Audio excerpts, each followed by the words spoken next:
Okay, so back at it again.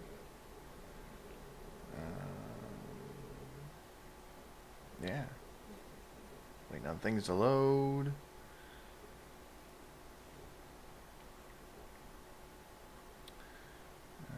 I might have to change a thing right quick. Do do.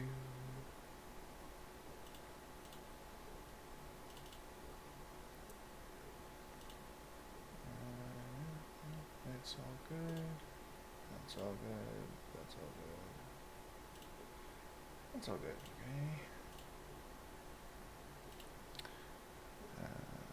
Do do do. There we go. Okay. All right. Still loading. Sheesh.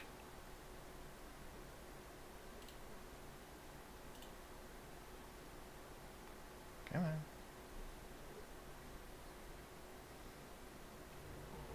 There we go. Alright, now it's time to head through the tunnels and get to the safe house.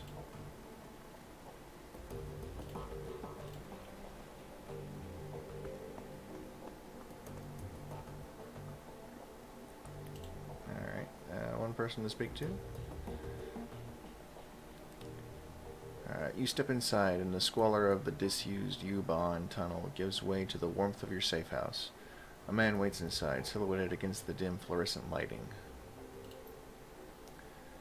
Something bad has happened, hasn't it? Hey, Star Harper. He steps forward, revealing a pale and expressionless face, light glinting off the steel-rimmed glasses. Paul Amsel, your team's fixer and landlord, part dealmaker, part information broker, one of the most well-connected men in Berlin. Hey, Kugus. His eyes sweep across the team as he takes it all in. The grim faces, the hard stares, Iger's fury, Monica's absence. I had a feeling. How did she... His face has gone ashen. He swallows, takes a moment to chew on the words before spitting them out. How did it happen?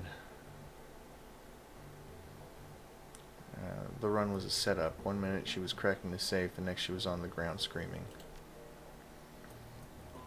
I've seen Monica hit Black Icy before. This was something worse.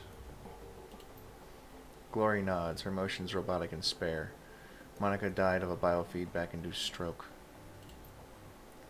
That's right. Iger thrust a gloved finger into your chest. And this idiot stood by and let it happen.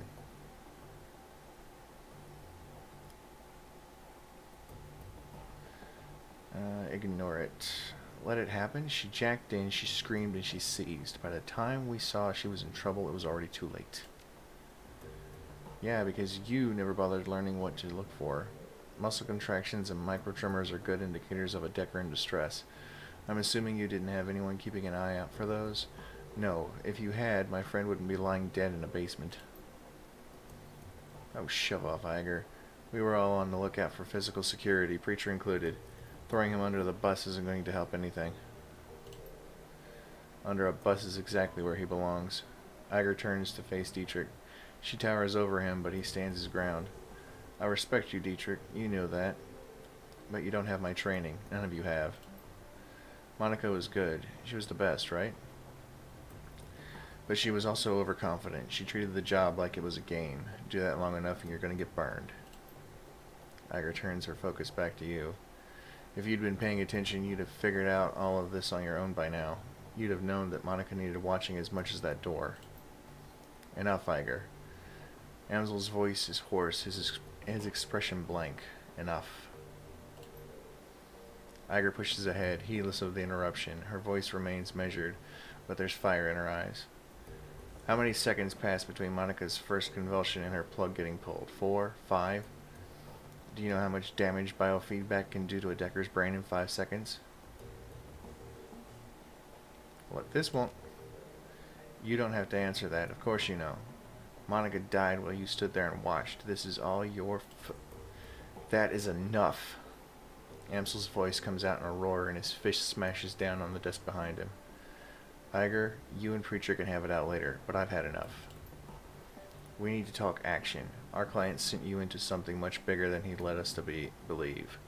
I want to know why. Right there with you. This was supposed to be a milk run. Payback isn't the only reason why we need to find him. We saw something back there, something that we weren't supposed to see. It's fair to assume that we're all still in danger. He pauses, rubs his temples. Agreed, and to neutralize that danger, we need to know who we are dealing with. Let us review the events that transpired tonight. The smallest detail could be important, so hold nothing back.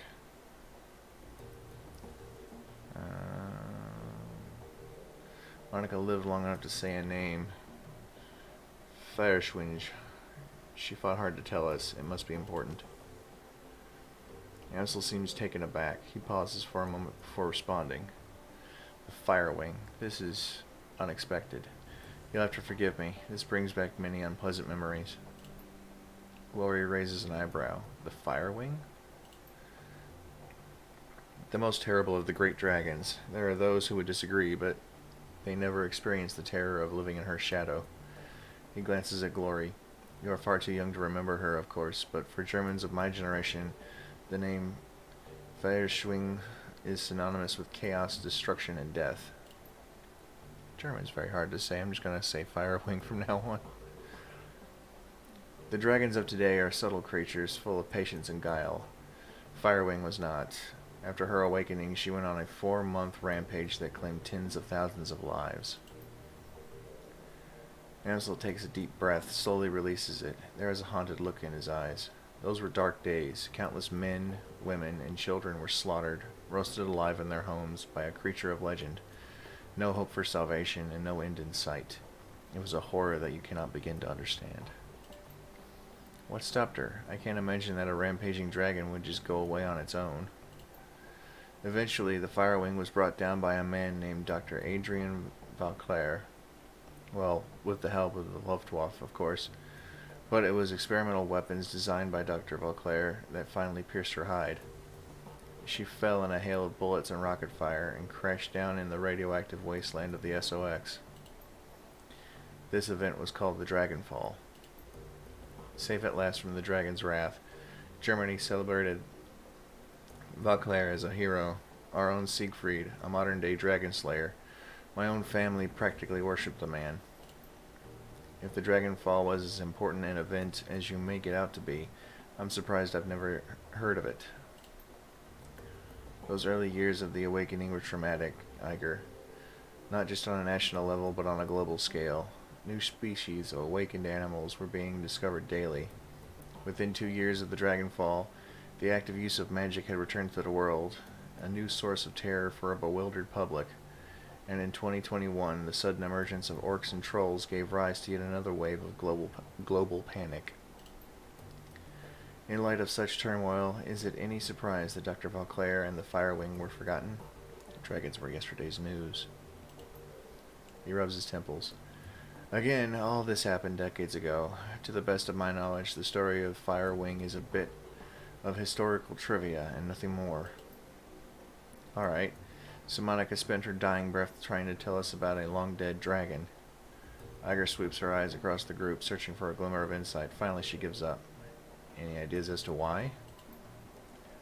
Amsel's voice trembles with frustration. No. It doesn't make any more sense to me than it does to you. The Dragonfall is ancient history. Firewing has been dead and gone for 42 years. But there's one thing that I do know. Whatever Monica saw, whatever she was trying to tell us, it was important. He visibly struggles to calm himself, takes a deep breath, then slowly releases it. I will look into this and I will find answers. In the meantime, did you turn up anything else of value? After everything went to hell, we were confronted by an orc in military-grade armor. He appeared to be the head of security. That is not much to go on. Do any details about this orc come to mind? Any distinguishing features that I could look into? He was an older guy, for one. From the sound of his voice, I'm guessing mid to late 40s. Pretty old for an orc. And he'd had skin grafts. Most of his face looked like replacement material. If the grafts came from a legitimate hospital, There may be medical records. That is something. I will see what I can find out. Did you note anything else during the run that may be of value? The estate was just a front for whatever was going on in the basement. Amsel nods. That much is clear. It wasn't a minor enterprise either. That facility took serious funds to build. And time. There was more to it than we saw. Places like that don't spring up overnight. And all in secret. The owners, whoever they may be, were none too pleased by your escape, I'm sure. What else did you find? That's all we got. That's not much. Amsel nods. His face is drawn and haggard. It is thin, I agree. A basement, a middle-aged orc with skin grafts, and a long-forgotten world event. Wait, we're still missing something. Who paid for this run? Amsel looks pained. I do not know his exact identity. I did not set up the run. Monica did. His face reddens. I warned her. I told her not to take the job, but she assured me that it would be a cakewalk. Monica was approached recently by a man who calls himself Green Winters. He used to be a prominent activist in the F-state political scene. I never much liked the man, and I certainly never trusted him. But Monica, she would do anything for her cause, anything for the Flux state. She sighs. He sighs. Winters swore that the data he was after was crucial to ensuring the future stability of the Flux. And that was all it took. Sounds like Green Winters is our best lead then. Yes, most definitely. It is clear that Green Winters has involved us in something much larger than he led Monica to believe. When he finds out what happened on the run, he's probably going to rabbit. We need to chase him down before that happens. So we need information on Green Winters, and we need it fast. There's a man here in the Cruz Bazaar, a Turk named Altug Barakazi. Why in the world? He owns a little soy calf shop just down the way called Cafe Seziv.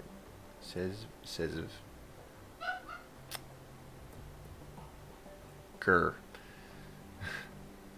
This man is also a purveyor of information. I have done business with him from time to time. And you think he would know something about Green Winters?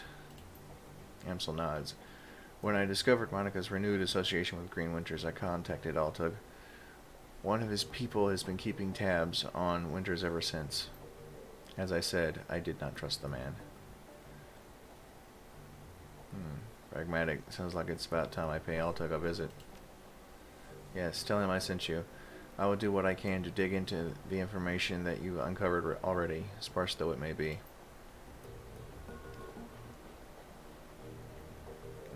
Okay.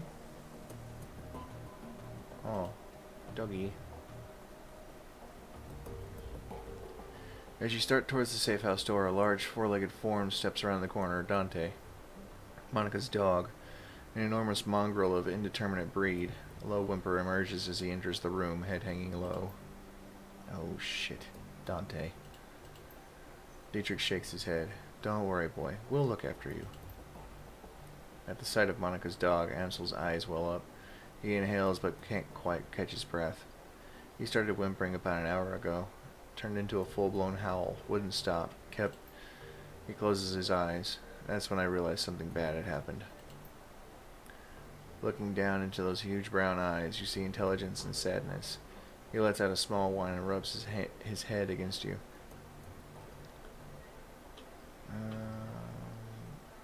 Yeah, let's give the doggy a treat. Dante takes the treat in his mouth, but it's clear he has no appetite for it, and the jerky drops to the floor. He leans into you and looks up mournfully, pressing his ribs against your leg. Guess the dog is going with you, preacher. Amsel takes a ragged breath and releases it. Then a slow, melancholy smile plays across his face. Well, perhaps a part of Monica lives on in Dante. Return to the safe house when you've finished with Altug, mein Freund. With a little luck, he can help us locate Green Winters, and we can get to the bottom of this. He stares at the floor. And now, I think we should all take a moment. His lips tighten. For Monica. Okay. And now we can go around and talk to individual people, like Dietrich. Dietrich turns his head at your approach. His aging face is traced with a network of faint scars, the legacy of too many fights over too many years. While he still retains a degree of strength and vigor, it's obvious that the shaman you see today is a shadow of his former self. Despite all of this, there is still an aura of power surrounding the man. He raises his bottle, offering it to you. Preacher, welcome. I've got a bottle of schnapps that needs sharing, and we've got a fallen comrade to drink to. Do, do, do. You drink to Monica. I have a job to focus on. Dietrich shrugs. Fair enough, boss. You go ahead and focus. I'm going to drink to our fallen friend. He takes a long pull on the bottle, then locks his eyes on yours. Let me ask you a question, preacher. What made you choose to come to Berlin?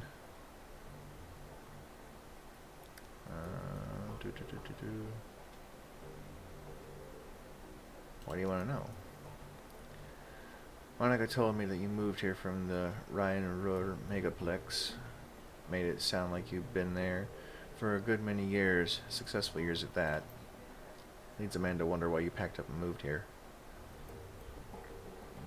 Let's see here. The run went bad, my team paid the price. Dietrich raises an eyebrow. Went bad, huh? Like the run we just came back from went bad? Worse. I was the only survivor. That's rough, friend. How did it happen?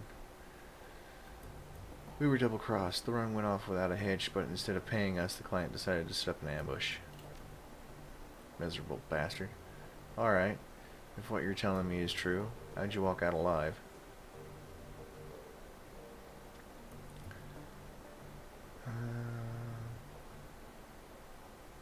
My team fought like hell, and we took the ambushers down, but we all got shot up, and I was the only one who survived.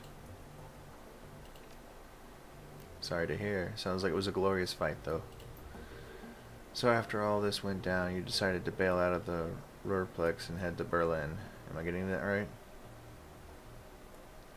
More or less. There wasn't much left for me in the Ruhrplex, and Monica made me a hell of an offer. Ah, yes, Monica.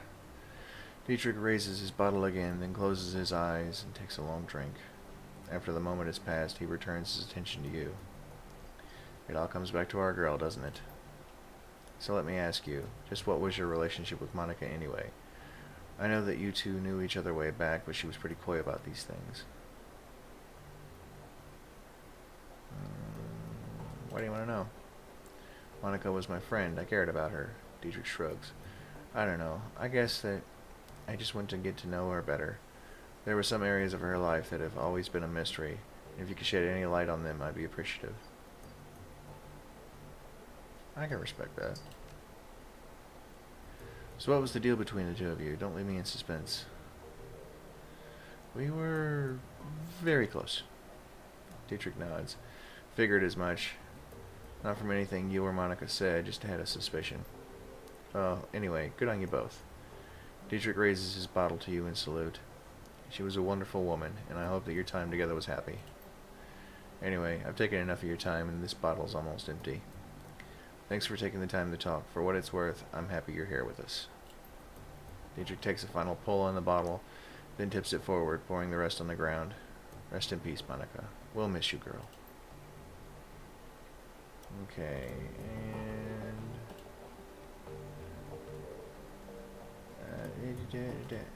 stash. Okay, we got nothing in the stash.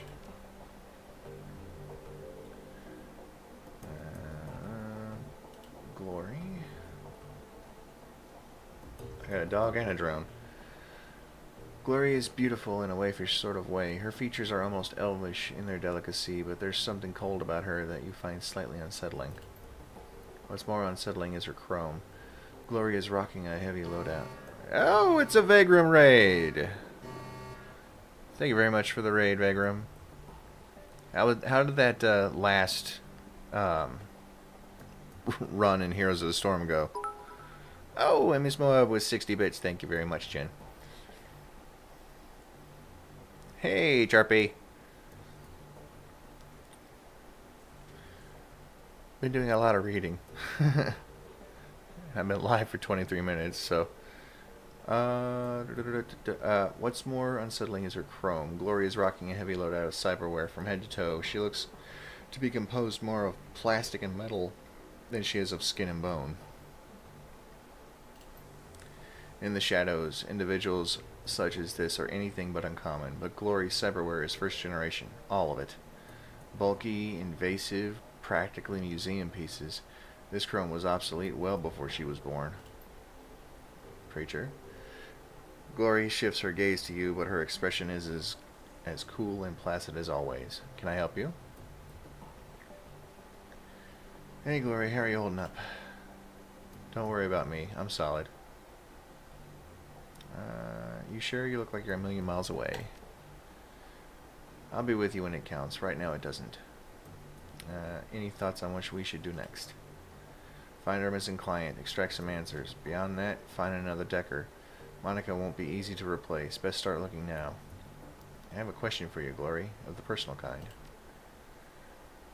I'm not big on sharing sport, personal reasons. You understand, I'm sure. The edge in her voice tells you that she's not interested in continuing this conversation.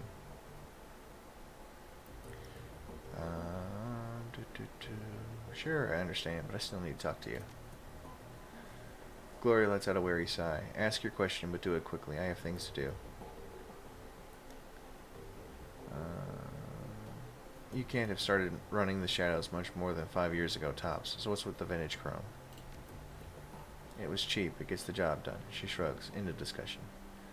I don't think so. I've known a lot of street Sams in my time, but I've never met anyone who'd voluntarily install cyberware that old. You're right. There's more to it than I'm letting on, but I'm not interested in talking about it. I can't help but notice that you seem guarded, withdrawn. That's my problem and none of your concern.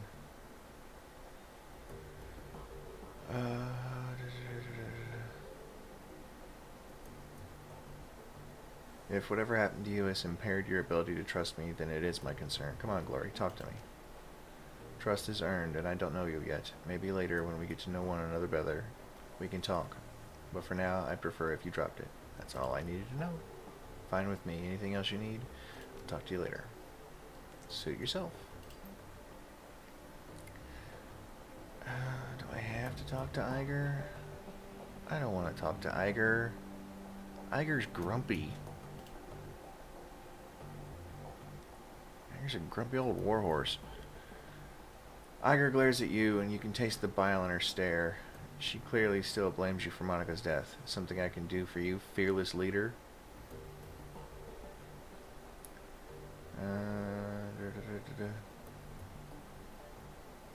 Yeah, you can apologize for that little outburst that you had in front of Paul and the rest of the team.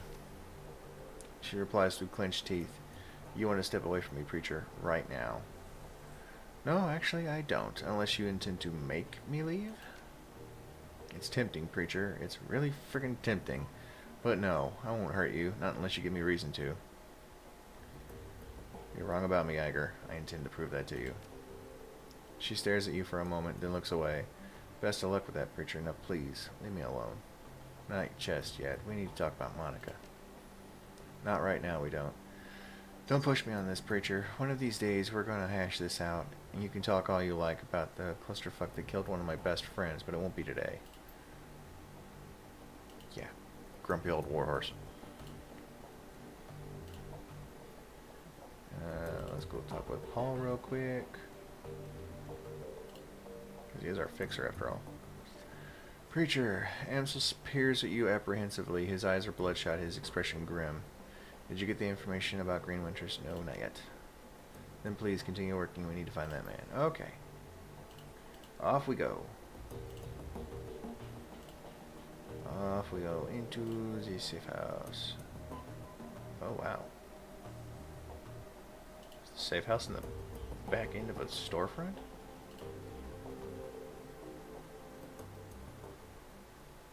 Ooh.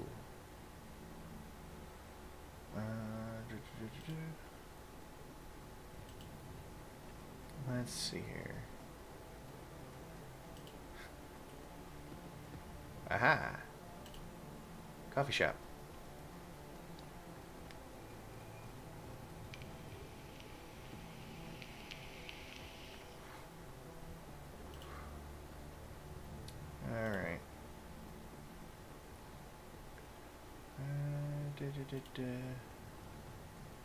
Dog.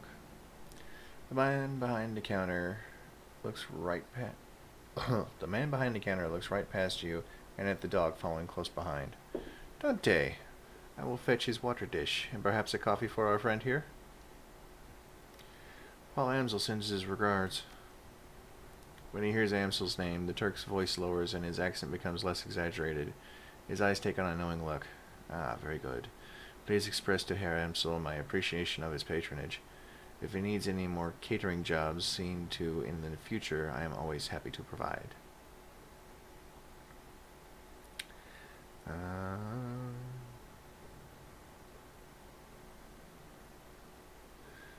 Paul is always pleased to send business your way, Herr Barakazi. Barakazi? Yeah, there we go. Hey, I got it. I said it. Haha. He was hoping you would discuss some of the details of his Green Winters order with me. The coffee shop owner offers you a smile. Of course, Herr Amsel is too kind. Barakazi turns his head and calls into the back room. Kami, come! A young woman bustles in from the back room. Her gum chewing is loud enough to hear over the noise of the coffee grinders. Barakazi spits something out in rapid-fire Turkish. As you wish, uncle. I will see to it right away. Kami offers you a shy grin, snaps her gum, and hurries back into the room that she came from. My girl Kami is arranging to make contact with the chef as we speak. This will likely take some time. My chef is a busy man. Hey, Night Pirate. While we wait, I wonder if you would be so kind as to run a small errand for me. A trifle, really. I hate to trouble you. I am embarrassed to even ask. But I would be most appreciative of your help. Oh, of course, Herr Barakazi. It is no trouble at all. Altek's voice lowers to nearly a whisper. The errand is simple, hardly worthy of you. I have installed a number of data taps in Berlin's fiber optic network, as part of my civic duty, you understand. These taps provide free matrix access for all those who live in the Cruz Bazaar. In order to maintain their, their anonymity, each tap's protocol buffer must be reset every few days. I simply wish for you to visit each data tap and reset it. Simple enough? Yes, it is a simple job. Time-consuming and a bit tedious, perhaps, but simple. Just reset the taps and come back when you are finished. There should be 3 of them scattered around this neighborhood. The first one is just outside. Look for a metal box with yellow arrows painted on top of it. By the time of your return, I should have the information Herr Amsel requested. Okay. What's the menu board? Ooh, the special today is caramel soy calf. Alright, back out to the streets. I've got a dog and I've got a drone. What else is there to do in life besides run around town with your dog and your drone? Talismonger's shop.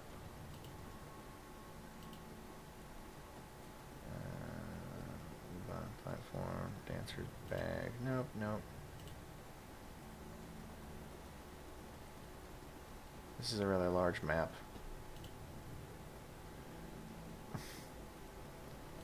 Yes, honey, I see you. I see you playing around with your emojis. Okay, reset the data tab.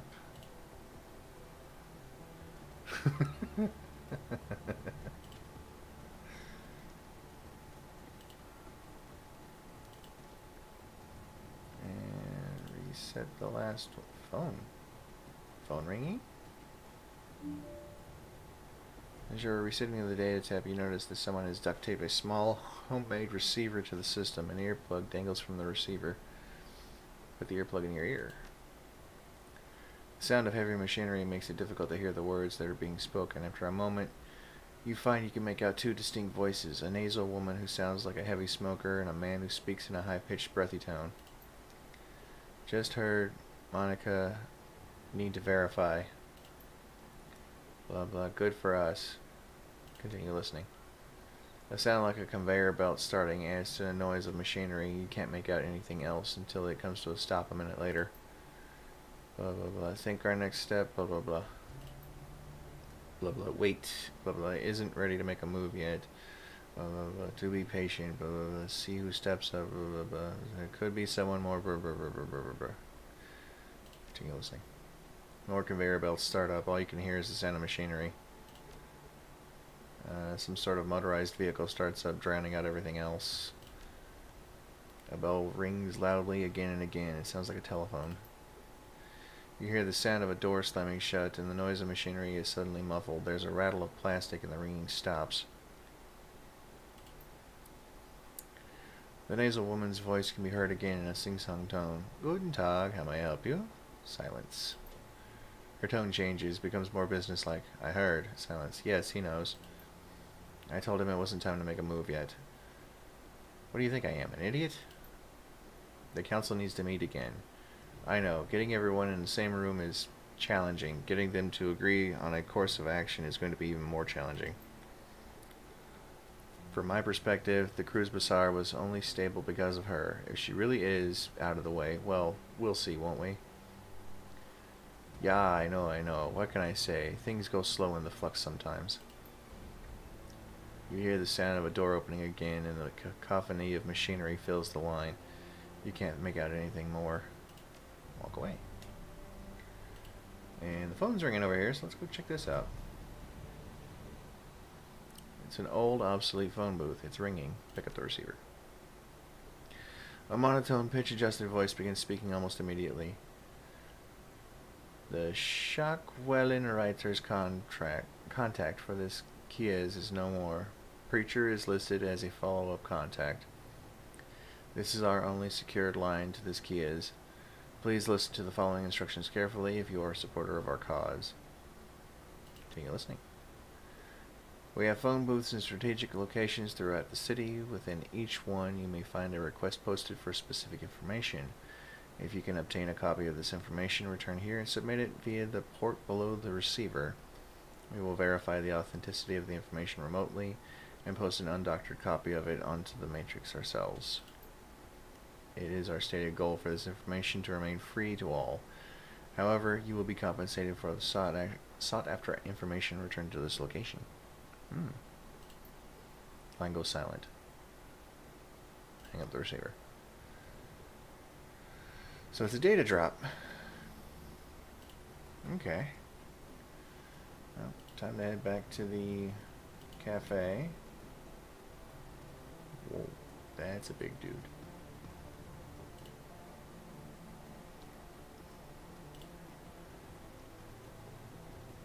Let's see here.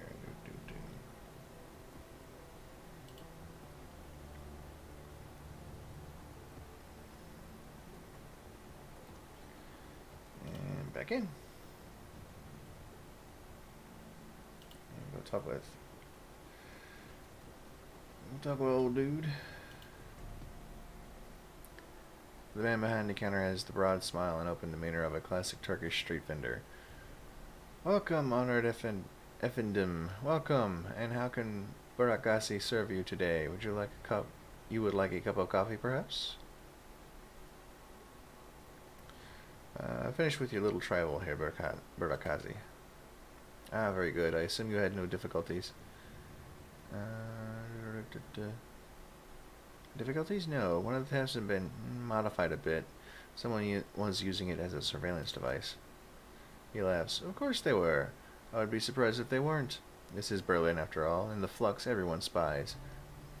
If you do not spy, how will you know who is in power and who will be in power next? If you are to stay here, Efendim, you must get used to it. Who enters the Turkish bath will sweat, as my uncle Tademir always says. Nevertheless, I shall have one of my people look into it. Wait, there's more. I listened in on the tap and heard something. Might be important. He eyes you closely, amused. Oh, tell me, O listener at Keyholes, what did you hear on this surveillance tap you found? I couldn't make out much. A nasal woman and a high-pitched man. They seemed pleased Monica was out of the picture. The Turk's voice falls. News travels fast in Berlin. These two are known to me. Is there more? The woman got a call. She talked about a council meeting tonight to decide if they should make a move. Then she was drowned out by heavy machinery. He nods grimly. Most excellent. It is indeed fortuitous that you discover this information, though it is not unexpected. I will have one of my people attend this council meeting and report back. I'm very interested in this, so let me know what happens. With that out of the way, let us return to our pressing business. He barks a stream of rapid-fire Turkish, and the gum-chewing young woman comes scurrying out to the counter. The menu for Herr Amsel, uncle. Kemi hands you a folded piece of paper. Inside is a memory stick. Please extend my consolations to him. The death of Fräulein Schaefer must have hit him hard. Un momento, I need a drink. My throat is trying to kill me.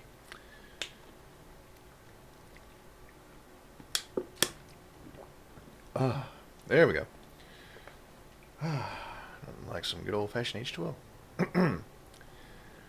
Burdett Ghazi gives Kami a small nod, and she hurries out of the room. When she is gone, he returns his attention to you. Please express my condolences as well. I only just heard the news. Monica was an important part of this community. He frowns.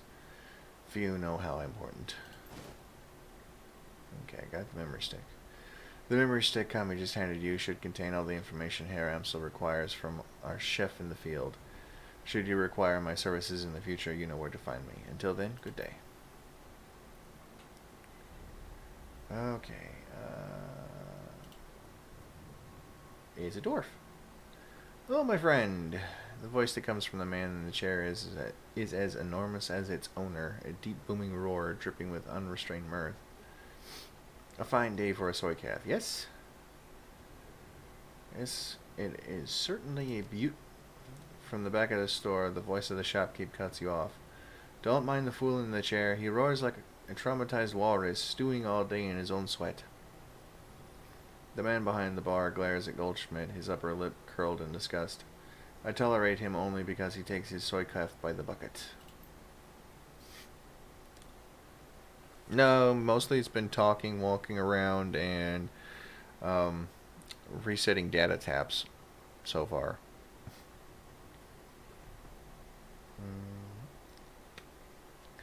Goldschmidt responds with a raucous belly laugh. Apparently he finds the shopkeeper's insults to be hilarious. Ah, Altek, mein friend. You are as quick-witted and sharp-tongued as ever. I bow to you. If you wouldn't mind...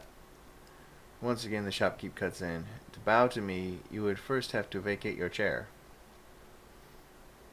The shopkeep claps his hands together, clasping them in front of his chest. I shall summon a team of determined young men and an ox to assist with the task. With luck, you will be on your feet by nightfall.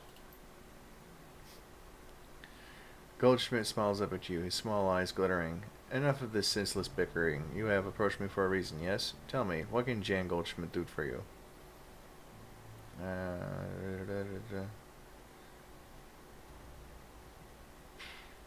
Why do you put up with these insults? Don't you have any pride? I put up with them because they amuse me. The fact that they amuse me infuriates my dear friend Altug, who in turn hurls more insults. Goldschmidt raises his soy calf cup in salute. And thus the cycle continues. It is 2 years now that I've been your customer. Yes, Altug? 2 years of soy calf and strained patience, yes. And I remain happy, and Altug makes money. An ideal business relationship. That all sounds perfectly healthy. Take care, Jen. Goldschmidt gives you a deep nod, his jowls quivering. Until next time, my friend. Okay. This place got some characters. Okay, back to the import shop, which is basically a frontage for our safe house.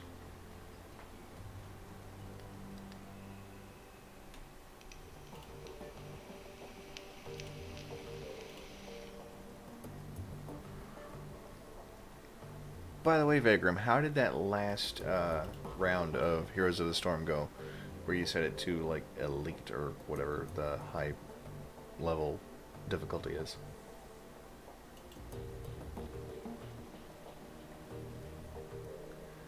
Preacher, Amstel peers at you apprehensively. His eyes are bloodshot, his expression grim. You won? Wow.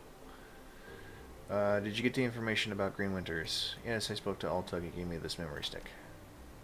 Let us see what his agent has to say. Finished with all 6 towers. Enemy team had 0 towers. Went way better than I expected. That is awesome. Then again, you were going up against bots. Right? So, I guess they need to up their AI level a little bit. Because, you know, if ordinary gamers can take them out. Amsel snatches the memory stick from your hand and slots it into his computer terminal.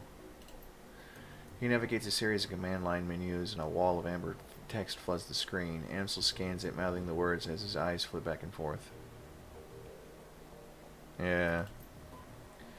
Burrick Ghazi's agent tailed Green Winters to a hotel in a cesspool of Ikeas called Drogengeep. The hotel is called Das Kesselhaus. It is a renovated factory nestled deep in the heart of Drogengeep. It appears that Winters is holed up there.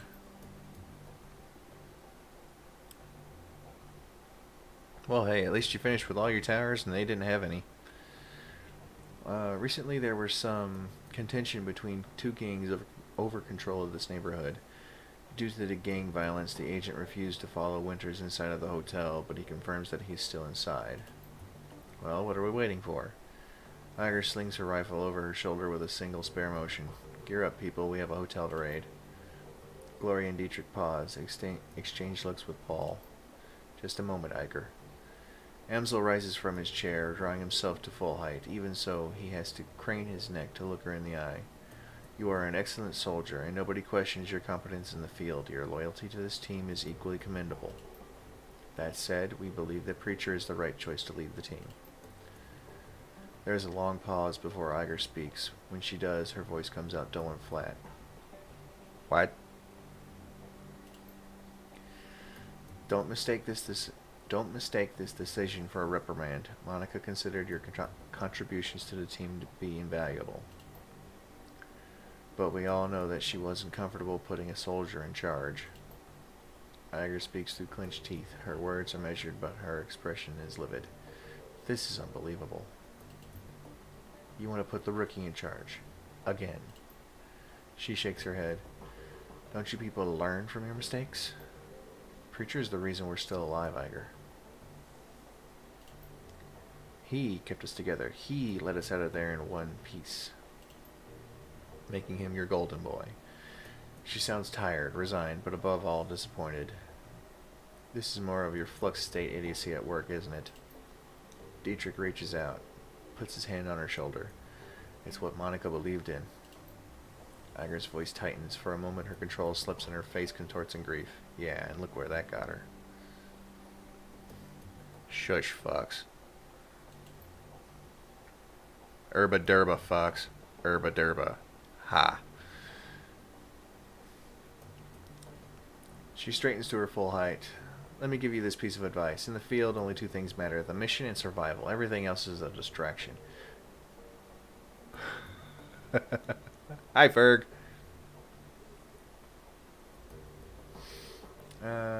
Your ridiculous politics have no place on a Shadowrun. Dietrich manages a smile. What can I say? We're German. We have a history of strong political views. Iger sighs. The tone of resignation returns to her voice. Screw it. Let's put an end to this. I've got the skill and experience to lead this team. Preacher, on the other hand, was appointed by Monica as a joke. If you'd rather he take the lead, I'll abide by that. But I want to hear each of you say it. I have no quarrel with you, Iger. I'll do as the group wishes.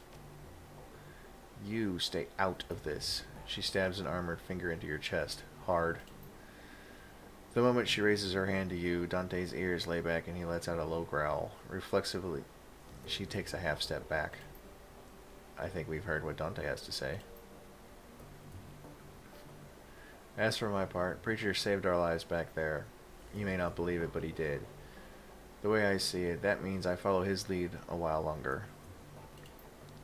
Glory's voice is uncharacteristically gentile. I trust in Monica's judgment, therefore I trust in Preacher's judgment. The discussion is finished, Iger. Amsel speaks softly, but his tone is firm. Preacher will take Monica's place as the leader of this team.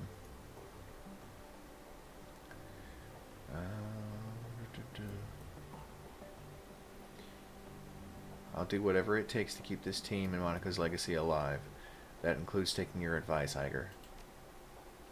Iger gives you a small nod. That's big of you. She looks from Dietrich to Glory to Amsel, finally down at Dante. Then she sighs. I don't agree with this decision, but I will respect it. Good. You grump. She nods again, more decisively this time. Preacher takes the lead then. Conversation closed. It's time to move on. We need to focus on chasing down Green Winters. Indeed, I have transferred the information that we received from Alta to the computer terminal in the next room. It used to be Monica's personal workstation, Preacher. Now it is yours. Monica kept a variety of notes and dossiers on that machine. I would suggest reviewing her notes when you have the time. Amsel turns his attention away from you and back to his computer screen. Good hunting. I will eagerly await your return. From what I can tell, she's a full orc. Because half-orcs don't have the pointed ears.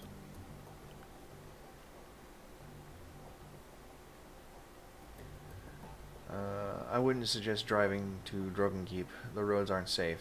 Taking the U-Bahn would be faster anyway. Thanks for the tip, Iger. The U-Bahn it is. Iger nods, then turns to check her equipment. The rest of the group disperses in turn. Okay.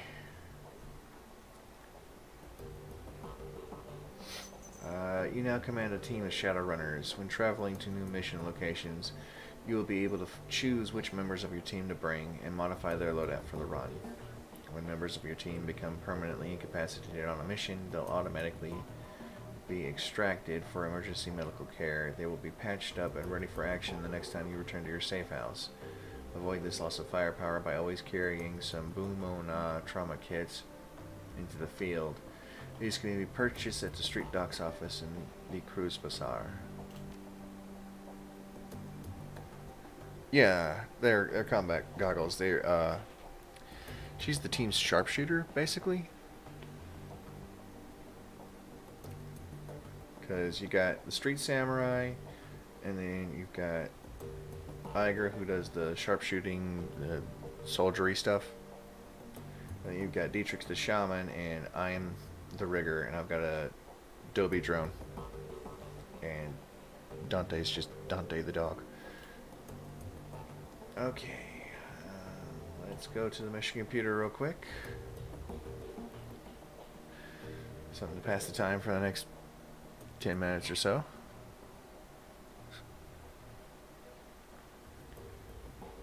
Your workstation and mission computer, the command center for your team's operations, and your last link to the memory of Monica Schaefer. Her thoughts and words live on in the machine. At times, it's easy to forget she's gone. The cool blue tones of the workstation's main menu fill the screen. A blinking message in the upper right corner notifies you that you have 0 unread messages.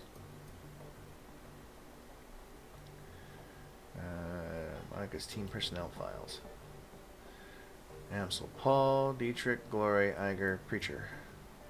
Alright, let's see what Monica's got to say about me. The image of Monica smiles on the screen. Preacher, my secret weapon. I've run enough with Preacher to know that he's trustworthy, good in a fight too, but beyond all of that, it's good just to see him again. There aren't many people left from the old days, far too few, and Preacher, she smiles, well, he was always the best of them. She takes a deep breath, then shakes her head with a sigh. God, that was sappy. Mental note, re-record this before Preacher gets a chance to see it. At any rate, if anything happens to me, it's good to know that he'll be on hand to fill my shoes. It's not what Iger would want, but it is what would be best for the team. The image winks back off the screen. You find yourself back at the menu. What we got for Iger? The image of Monica winks onto the screen. Iger. What to say about Iger? She's smart, she's strong, and she's one hell of a soldier. In a close-up fight, I've seen her take apart an entire security team with a shotgun, and she's even more dangerous at range. It's a handy thing having a trained sniper on the team. All in all, we enjoy one hell of an advantage thanks to her. Unfortunately, there are some disadvantages too. All that military training has left her, how to say it, rigid, I suppose. Unlike the others, Iger isn't content to go with the flow. She wants lists and maps and timetables, she wants a hierarchy, and she wants it formalized. I don't think that she realizes it, but giving her what she wants would destroy this team. Gloria and Dietrich wouldn't put up with it for more than a day or two. I know that I wouldn't, but she keeps on pushing all the same. Monica shakes her head. One of these days, this situation is going to come to a head. I just hope that it doesn't happen soon.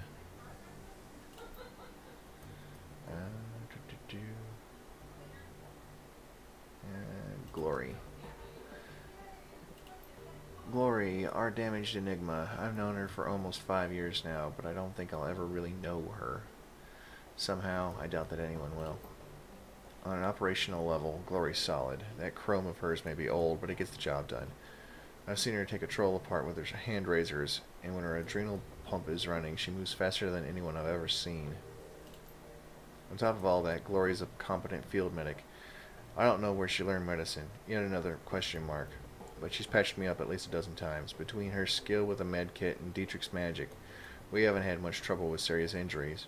And in our line of work, that's a luxury. Monica pauses for a moment, then shrugs.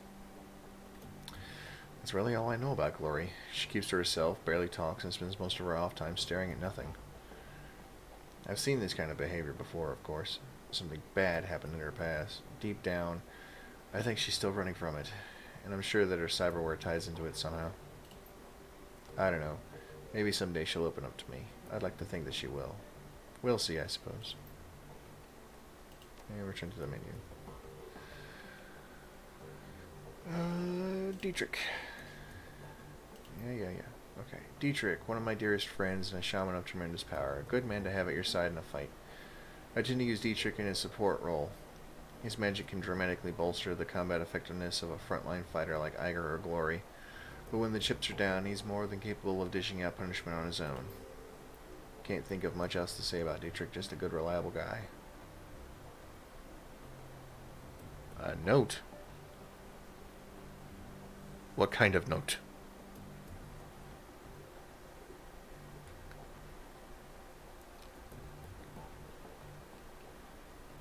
Ha ha ha ha ha. Hi, Jen.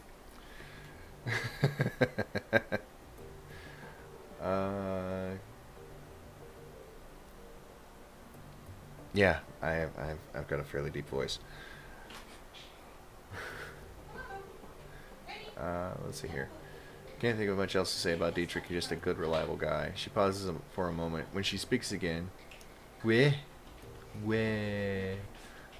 the proofreading on this game, hoy. You can hear a hint of guilt in her voice. He's getting a little long in the tooth for a Shadowrunner. I'm not sure how many more years he has ahead of him in this game, but I'll be happy to run with him for as long as he's able. We'll see, I suppose. Okay, return to the menu. You know what? I do believe it is time to cut out. So, that was a lot of talking, a lot of reading, and a lot of walking around. We're gonna do up our karma real quick. And let's see, strength, intelligence, decking, drone control. There we go. Did you just say Paw Patrol?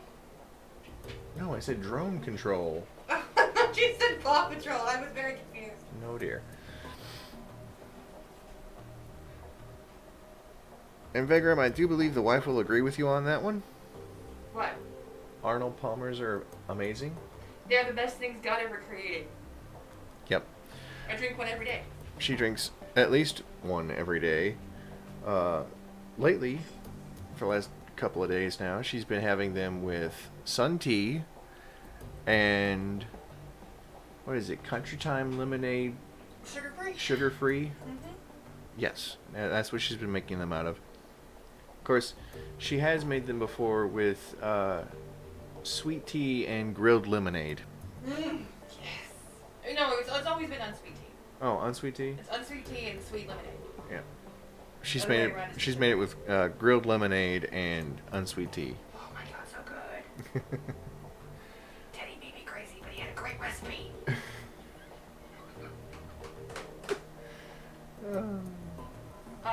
Just randomly, because I will forget in the next like 15 seconds. 160 hours of shift diff next payday. Sweet Javis. Yeah. They owe me an extra 80 hours, so there should be 160 hours of shift diff. So There better be. Yeah. No. Or you're gonna crawl through a phone and kick someone's butt. I will drive to Atlanta and kick his honey. Mhm. But no, they said that the audit didn't run right on my last payday, so Okay. an extra 350. Nice. Okay, so What? we are ready to cut the stream here. Has Ferg gone live yet? That's a question. I don't think so. I shall check.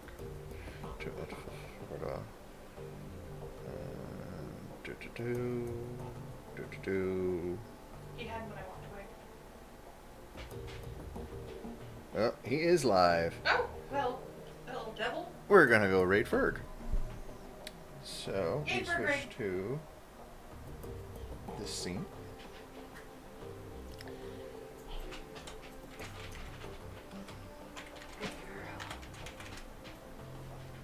And we'll send Ferg a raid as the credits roll. So I would like to thank everybody who stopped by. And I would like to thank everybody who donated bits. I'd just like to thank all y'all. And Vagram, thank you for the raid. So I will see y'all tomorrow for Coop Life 2 in the afternoon and RimWorld at night. Bye-bye.